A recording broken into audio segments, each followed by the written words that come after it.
Gəlib İmam Baqir əleyhissalama dedilər ki, Yəbnə Rasulillah, insan nə vaxt sizin vilayətinizdən çıxar, Əhl-i Beytin vilayətindən çıxmış olar.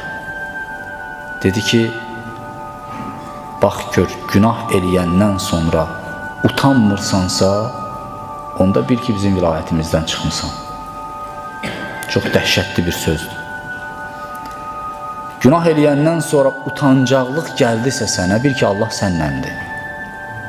Bil ki, Allah səni istəyir, səni sevir. Allah sənə nəzər yetirir. Amma günah vay o gündən ki, günahdan sonra insan utanmıyor. Orada İmam Baqir əleyhissalam buyurur ki, həmən şəxs bizim vilayətimizdən çıxıb və Allah onu tərk eləyib. Amma utandınsa, bil ki, Allah səni tərk eləməyib. Allah səninləndir.